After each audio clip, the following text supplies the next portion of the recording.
श्रीगणेशाय नमः। श्रीसरस्वत्यै नमः। श्रीगुरुचरणकमलेभ्यो नमः।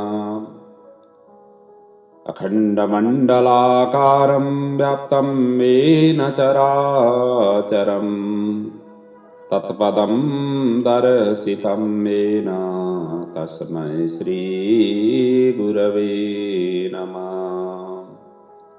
ॐ असतो मा सद्गमयः तमसो मा ज्योतिर्गमयः मृत्युर्मामृतं गमयः।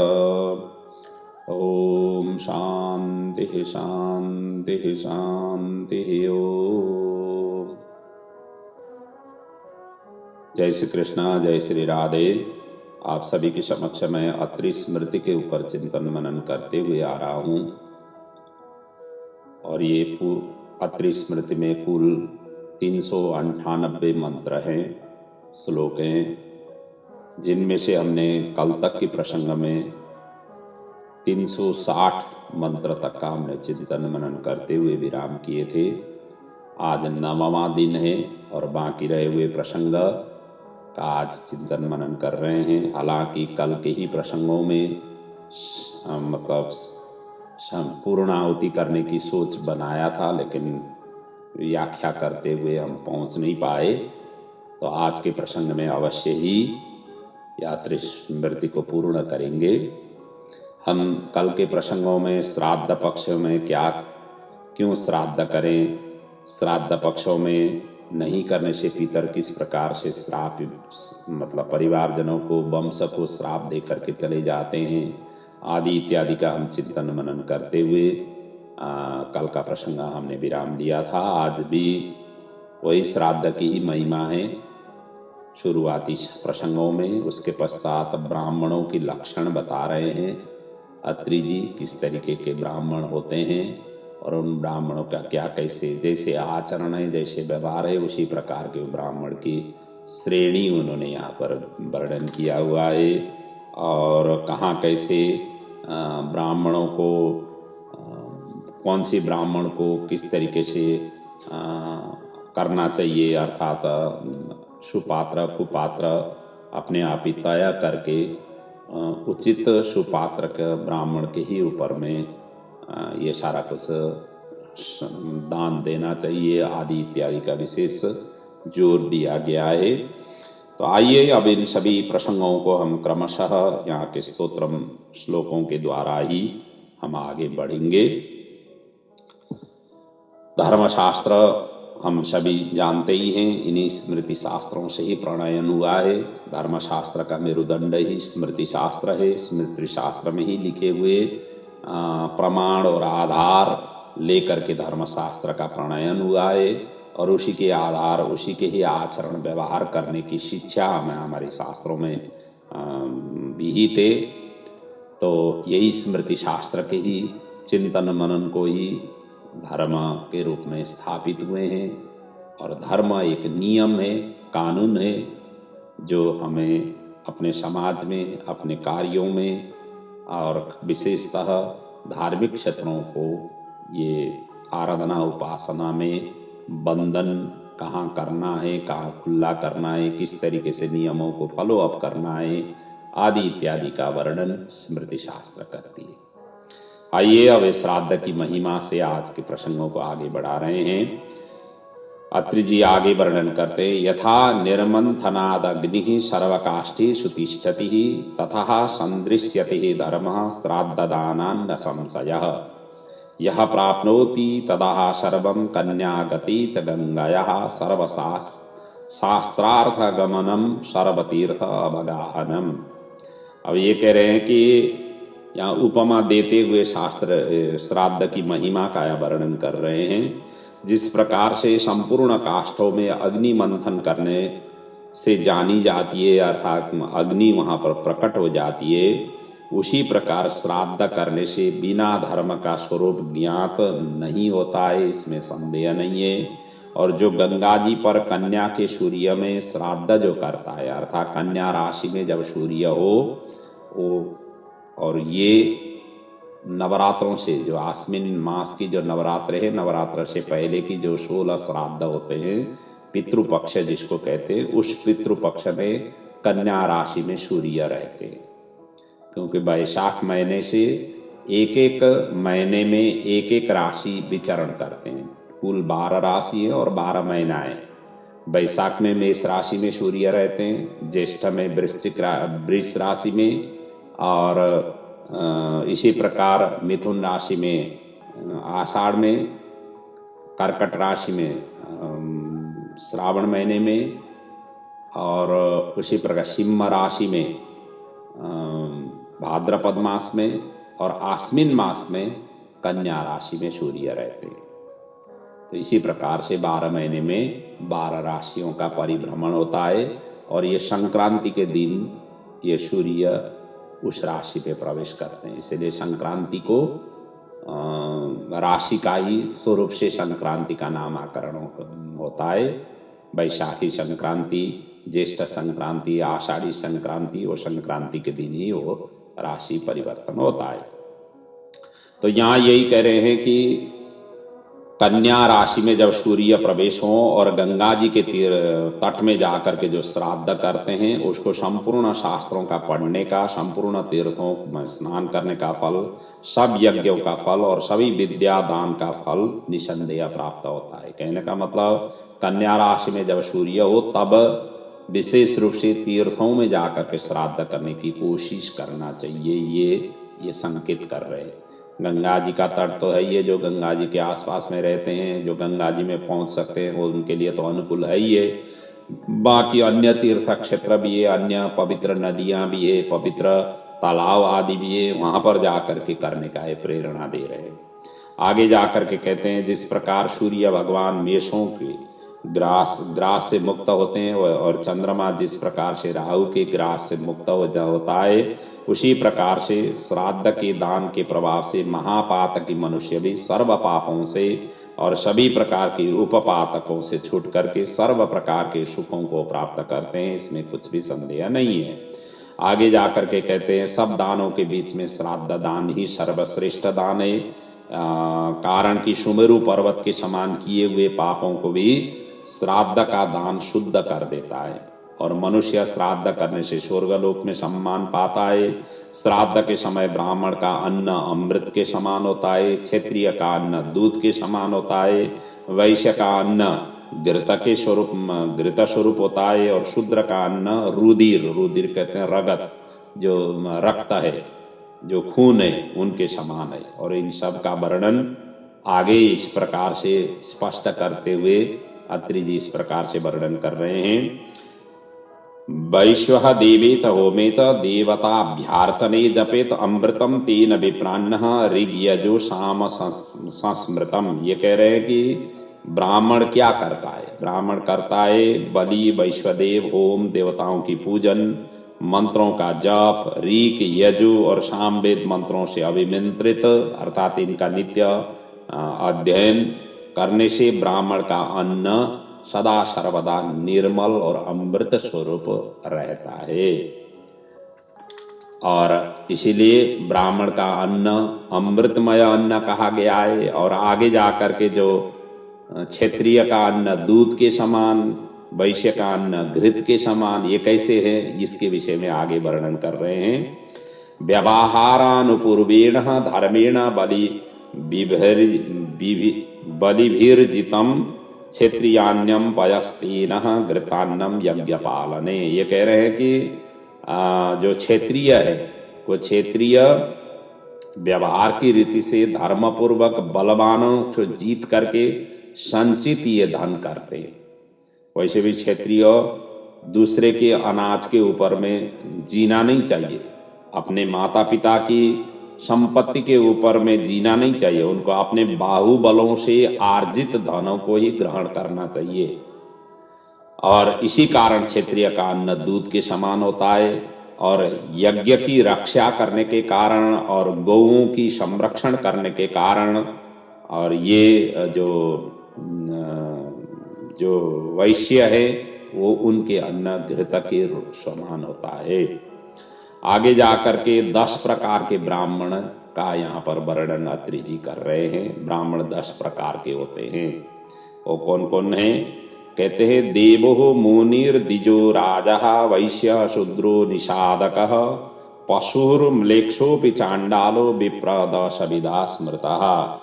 ये 10 प्रकार के विप्र होते हैं। कौन कौन है? एक तो देव ब्राह्मण, दूसरा मुनि ब्राह्मण, तीसरा द्विज ब्राह्मण, चौथा राजा ब्राह्मण, पांचवा वैश्य ब्राह्मण, छठवां शूद्र ब्राह्मण, सातवां निषाद ब्राह्मण, आठवां पशु ब्राह्मण, नौवां म्लेच्छ ब्राह्मण और 10वां चांडाल ब्राह्मण। ये यहाँ पर ये 10 प्रकार के ब्राह्मण कहे गए हैं। और अब ये कैसे कैसे ब्राह्मणों को इस प्रकार के ब्राह्मण की पदवी मिलती है, इसके विषय में आगे यहाँ वर्णन अब विस्तार पूर्वक अत्रि जी इस प्रकार से वर्णन कर रहे हैं। संध्या स्नानम जपम होमम देवतः नित्य पूजनम अतिथिम वैश्य देवम च देव ब्राह्मण उच्यते। देव ब्राह्मण उनको क्यों कहा गया है? कहते हैं जो प्रतिदिन संध्या करता हो, स्नान जप होम देव पूजा अतिथियों की सेवा और जो वैश्य देव करते हैं, ऐसे ब्राह्मणों को देव ब्राह्मण कहा गया है। और इन सब कर्मों के करने वाले ब्राह्मणों की देव संज्ञा है, इसलिए देव ब्राह्मण कहे गए हैं। और आगे जाकर के कहते हैं शाके पत्रे फले मूले वनवासे सदारतः नीरतो अहरह श्राद्धे सब विप्रो मुनि उच्यते। अब ये दूसरा है मुनि ब्राह्मण। ये मुनि ब्राह्मण क्यों कहा गया है? कहते हैं जो ब्राह्मण शाक पत्ते फल मूल के मतलब भोजन में ये ग्रहण करने वाले हो और जो वन में निवास कर नित्य श्राद्ध में रत रहता हो, ऐसे ब्राह्मणों को मुनि ब्राह्मण कहा गया है। आगे जाकर के कहते हैं जो प्रतिदिन वेदांत को पढ़ता है और जिसने सबका संग त्याग दिया है, सांख्य और योग के ज्ञान में जो तत्पर है, उस ब्राह्मण को द्विज कहा गया है। और जिसने रणभूमि में सबके सन्मुख क्षत्रियों को धनियों को युद्ध के आरंभ में जो जीता हुआ हो और अस्त्रों से परास्त किया हुआ हो, उस ब्राह्मण को क्षत्रिय ब्राह्मण कहते हैं। आगे जाकर के कहते हैं जो ब्राह्मण खेती के कार्य में रत हो, गौ की पालन में लीन हो और वाणिज्य के व्यवहार में जो ब्राह्मण तत्पर हो, उसको वैश्य ब्राह्मण कहा गया है। और आगे जाकर के कहते हैं लाक्षा लवण सम्मिश्र कुसुमम क्षीर सर्पिश विक्रेता मधुमांसानहम स विप्र शूद्र उच्यते। अब ये कह रहे हैं कि जो लाख लवण कुसुम घी मिठाई दूध और मांस को जो ब्राह्मण बेचता है, अर्थात इसका जो व्यापार करता है, उसको यहाँ शूद्र ब्राह्मण कहा गया है। आगे जाकर के कहते हैं जो ब्राह्मण होकर के चोर तस्कर बलपूर्वक दूसरे का जो धन को हरण करने वाला, सूचक अर्थात निकृष्ट सलाह देने वाला, दूसरे को गिराने में सदा तत्पर रहने वाला और दमशक कड़वा बोलने वाला, उसकी वाणी में मिठास जिसकी नहीं होती हो, और जो सर्वदा मत्स्य मांस के लोभी हो, ऐसे ब्राह्मण को निषाद ब्राह्मण कहा गया है। और आगे जाकर के कहते हैं जो ब्रह्म वेद और परमात्मा के तत्व को कुछ भी नहीं जानता हो, ब्राह्मण होकर के इन विषयों में कुछ भी उसे ज्ञान नहीं हो और केवल यज्ञोपवीत के बल से ही अत्यंत गर्व प्रकाश करता हो कि मैं यज्ञोपवीत धारण करने वाला हूँ, मैं यज्ञोपवीत धारण करके उन्हें ब्राह्मणत्व को परिचय जो दे देता हो, और बावड़ी कूप तालाब बाग छोटा तालाब इनको जो बंद करता हो, ऐसे ऐसे जो जहाँ से सभी सेवा लेते हैं ऐसी जगहों को जो बंद करता हो, उसमें सहमति जो नहीं देता हो, ऐसे कार्यों के लिए लोगों को एकत्रित करके आगे नहीं बढ़ाता हो, उस ब्राह्मण को म्लेच्छ ब्राह्मण कहा गया है। और आगे जाकर के कहते हैं क्रियाहीन संध्या इत्यादि नित्य नैमित्तिक कर्मों से जो हीन है, मूर्ख है, सर्वधर्म सत्यवादिता इत्यादि से जो रहित है, और सर्व प्राणियों के प्रति जो निर्दयता प्रकाश करते हैं, ऐसे ब्राह्मणों को चांडाल ब्राह्मण कहा गया है। तो इसीलिए ब्राह्मण को क्या कैसे आचरण व्यवहार करना चाहिए, उसी हिसाब से उनकी पदवी, उनके जीवन के आचरण व्यवहार से ही उनकी पदवी हो जाती है।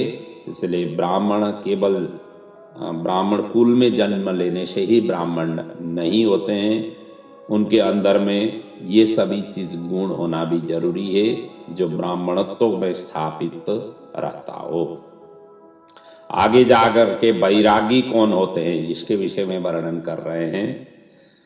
वेदैर्विहीनाश्च पठन्ति शास्त्रं शास्त्रेण हीनाश्च पुराण पाठा पुराणहीना कृष्णो भवन्ति भ्रष्टाः ततो भागवता भवन्ति।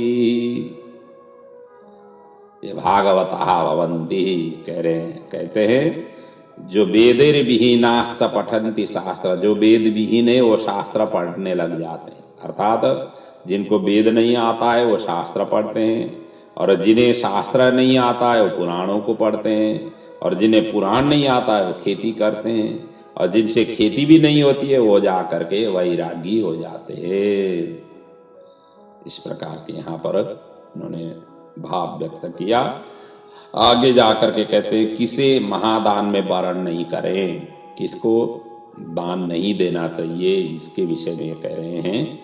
ज्योतिर्विदो अर्थर्वाणः कीरः पौराण पाठकः श्राद्ध यज्ञे महादाने वरणीया कदाचन। इनको महादान में कभी भी वर्ण नहीं करना चाहिए।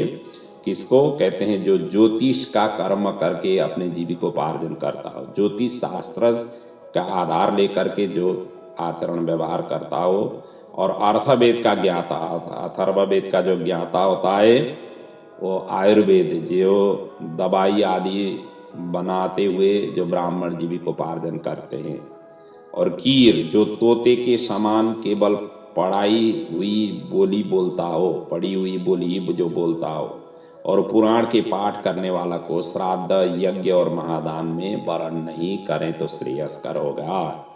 आगे जा करके यदि कर लिया तो क्या होगा? कहते हैं श्राद्धे च पितरे घोरम दानम चैव तो निष्फलम यज्ञे च फलहानि स्यात् तस्मात् तान् परिवर्जयेत्। इसलिए कहते हैं ऐसे ब्राह्मणों को यदि हमने वर्ण किया या श्राद्धों में भोजन कराने से पितर घोर नरक में जाते हैं, दान देने से दान निष्फल हो जाता है, यज्ञ में वर्ण करने से फल की हानि होती है।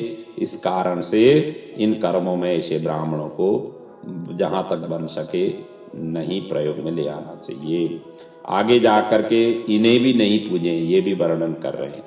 आबी कह चित्रकारश्च वैद्यो नक्षत्र पाठकः चतुर्विप्रा न पूज्यन्ते बृहस्पति समा। यदि ये बृहस्पति के ही समान ये ज्ञानवान हो, बड़े मेधावी हो, फिर भी जो अभी का कहते हैं भेड़ों का जो पालन करने वाला हो, जो चित्रकार हो, ब्राह्मण होकर के जो चित्रकार का कार्य करता हो, वैद्य हो, और नक्षत्र पाठक, नक्षत्र पाठक कहते हैं ज्योतिष को, नक्षत्र आदि का जो गणना करके जीविकोपार्जन करते हैं, जो घर घर नक्षत्र तिथि बताता हुआ जो फिरता है, ये 4 प्रकार के ब्राह्मण बृहस्पति के समान पंडित होने पर भी ये पूजनीय नहीं है।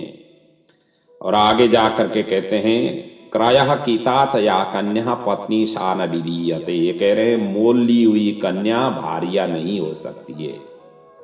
कन्या को यदि मोल ले करके रकम लिया गया हो तो उनको भारिया नहीं बना सकते हैं, क्योंकि कारण उससे उत्पन्न हुए पुत्र पितरों को पिंड देने के अधिकारी नहीं होते हैं, इसलिए ऐसा नहीं करना चाहिए। आगे जाकर के कहते हैं ऐसे से लक्ष्मी नाश हो जाती है, अर्थात ये करने से ऐसा हुआ तो लक्ष्मी का क्षय हो जाता है। इसके विषय में यहाँ वर्णन कर रहे हैं। दीपः शय्यासनक्षायां कार्पासम दंतधावनम अजहा कूर रजह स्पर्शः शक्रस्यापि श्रियम हरेत। शक्र कहते हैं इंद्र को, इंद्र की लक्ष्मी भी हर जाती है यदि ऐसा हुआ तो। क्या कहते हैं? दीपक, शैया और आसन, ये तीनों की जो छाया पड़े, इनकी छाया हो, और कपास के वृक्ष की दातून करने से, बकरी के खूरों से उड़ी हुई धूरी यदि अपने ऊपर में स्पर्श हो जाती हो तो ऐसे में लक्ष्मी विनाश की ओर जाती है। अर्थात ऐसी स्थिति यदि कहीं होने की बने तो थोड़ा बचना चाहिए, ये कहना चाह रहे हैं। और आगे जाकर के कहाँ का स्नान कितने पुण्यदायी है इसके विषय में यहाँ वर्णन कर रहे हैं। गृहात् 10 गुणम कूपम, कूपात 10 गुणम तटम, तटात 10 गुणम नद्याम, गंगा संख्या न विद्यते। कहते हैं घर की स्नान, घर में जो स्नान करते हैं उसकी अपेक्षा कुएं में जाकर के जो स्नान करते हैं उससे 10 गुना फल ज्यादा मिलता है।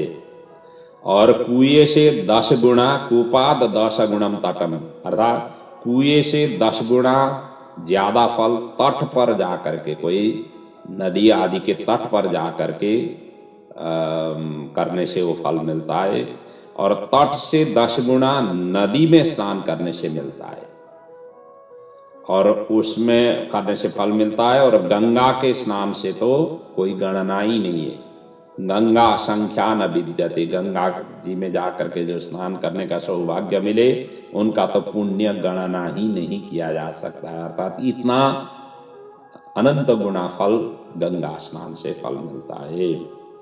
और आगे जाकर के कहते हैं ब्राह्मणों को स्रोतों का जल, क्षत्रियों का सरोवर का जल, वैश्यों को बापी कूप का जल और शूद्र को बर्तन का जल साधारण स्नान के उपयोगी है। और इस वचन के अनुसार यही मान्यता है कि स्रोतों का जल सबसे श्रेष्ठ है, सरोवर का जल उससे कम है, बापी और कुएं का जल उससे कम है, और बर्तन का जल तो सबसे निषिद्ध है, अर्थात निकृष्ट माना गया है। बर्तन में रखा हुआ जल से जो स्नान करते हैं तो सबसे निकृष्ट माना गया है। अब यहाँ आगे जाकर के कहते हैं भृगुपतन हो गया हो तो 1 वर्ष पर्यंत मतलब तिल से तर्पण नहीं करना चाहिए, तीर्थों का स्नान और महादान आदि नहीं करना चाहिए। इस विषय को यहाँ पर वर्णन कर रहे हैं। तीर्थ स्नानम महादानम यच्चान्यः तिल तर्पणम अब्दमेकम न कुर्वीत महागुरु निपातित। अब भृगुपतन उसको कहा गया है जो पहाड़ के ऊपर मुक्ति के निमित्त गिर करके जो मरते हैं, पहाड़ के शिखर पर गए और मुझे मुक्ति मिले इस हिसाब से वहां से जो न कूद पड़ जाते हैं, पहाड़ की चोटियों से कूद पड़ करके जो मृत्यु को प्राप्त हो जाते हैं, और उसको महागुरु निपातन कहा गया है, अर्थात भृगुपतन उसको कहा गया है। और ऐसे भृगुपतन अपने परिवार में हुआ हो तो ऐसे स्थिति में परिवार वालों को 1 वर्ष पर्यंत तीर्थों में जाकर के स्नान नहीं करना चाहिए, महादान आदि का कोई भी कार्य नहीं करना चाहिए, तिलों से तर्पण भी नहीं करना चाहिए। ये 1 वर्ष तक ये करना चाहिए, ये बता रहे हैं। और आगे जाकर के कहते हैं गंगा गया त्वमावश्य वृद्धि श्राद्धे क्षये हनि मगा पिंड प्रदानम स्याद अन्यत्र परिवर्जयेत। अब मगा नक्षत्र में श्राद्ध वर्जित है, लेकिन यदि गंगा पर आप पहुंचे हुए हो, गंगा नदी के समीप में पहुंचे हुए हो, गया तीर्थ में आप पहुंचे हुए हो, और अमावस्या के दिन में यदि आप गया तीर्थ स्थान में पहुंचे हुए हो, अथवा क्षय तिथि में, और वृद्धि श्राद्ध और नंदीमुख श्राद्ध कोई भी शुभ कार्य करने से पहले किया जाता है, ऐसे श्राद्धों को करने में पिंडदान का मघा नक्षत्र के होने पर भी कुछ दोष नहीं होता है, अर्थात कर सकते हैं। यदि ऐसा संयोग नहीं बना और ऐसे ही मघा नक्षत्र उपस्थित हुआ अपने पूर्वजों की पुण्यतिथि में तो नहीं करना चाहिए, इसीलिए श्राद्ध वर्जित कहा गया है। और आगे जाकर के कहते हैं घृतम बा यदि बा तैलम पयो बा यदि बा दधि चत्वारो आज्य संस्थानम ह्रतम नैवम तुबर्जयेत। ये कहते हैं घृत, तेल, दूध, दही, ये 4 वस्तु अपने से नीचे से भी प्राप्त हो, अर्थात अपने कुल वंश से भी नीचे के घर से भी यदि प्राप्त हुआ हो तो इनके द्वारा हवन करने में कोई भी दोष नहीं होता है, अर्थात इनका प्रयोग में ले आ सकते हैं देव कार्य के लिए और इसमें आराम से ले सकते हैं, ये भाव यहाँ व्यक्त किया। और अब अंतिम में इस अत्रि स्मृति की उपसंहार कर रहे हैं।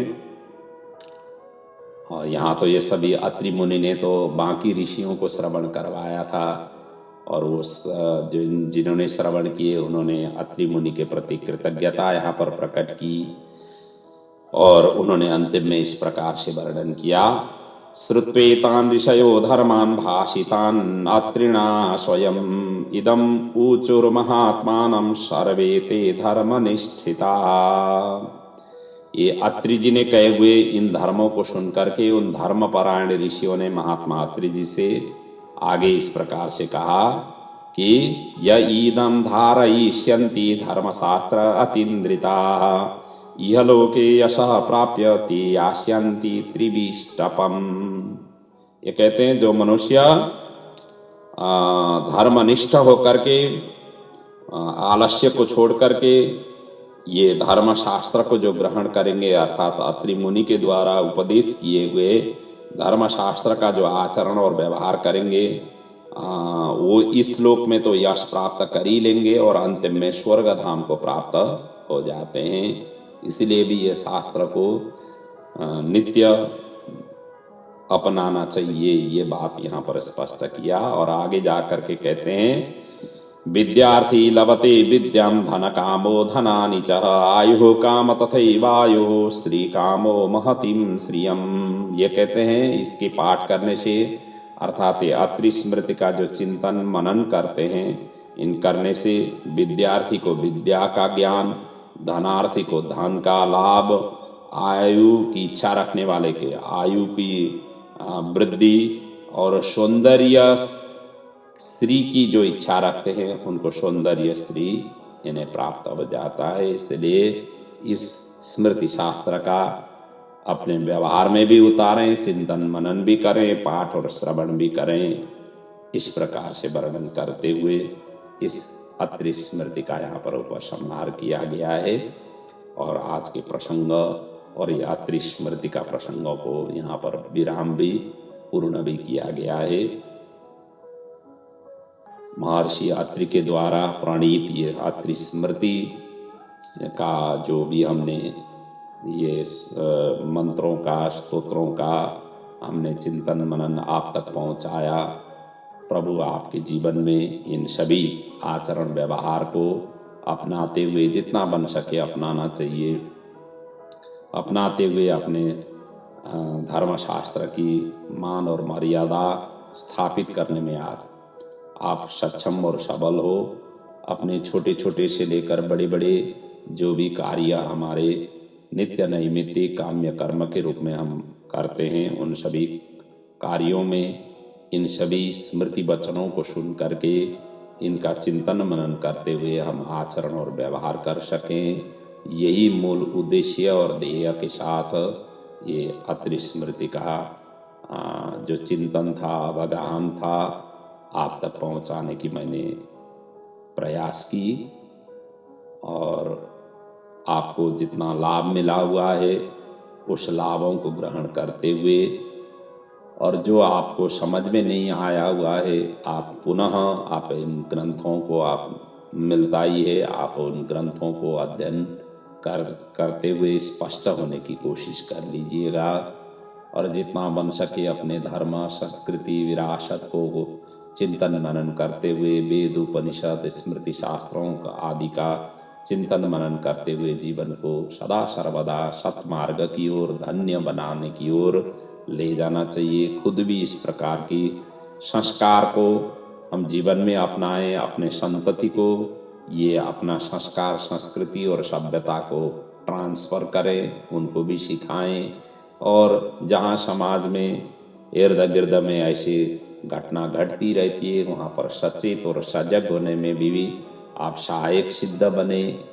इन्हीं भावनाओं के साथ जो हमारी ओर से स्पष्ट करते हुए समय यदि हमने स्पष्ट नहीं कर पाए हुए हो तो प्रभु आगे की प्रसंगों में स्पष्ट करने की वाणी हमें प्रदान करे। और कोई शब्दों का त्रुटि हो गया हो, उच्चारण करते समय कोई शब्द हमारी ओर से स्खलित हो गया हो, तो प्रभु हमें उन सभी वाच्य वाचन की त्रुटियों को क्षमा भी प्रदान करें। इन्हीं भावनाओं के साथ यह अत्रि स्मृति को यहाँ प्रणाम करते हुए आप सभी से मैं विदाई ले रहा हूँ। आपका जीवन धन्य बने, आपका परिवार सुखद रहे, यही प्रभु के चरणों में प्रार्थना करते हुए ओम पूर्णमदः पूर्णमिदं पूर्णात् पूर्णमुदच्यते पूर्णस्य पूर्णमादाय पूर्णमेवावशिष्यते। ओम शांति शांति शांति। ओम।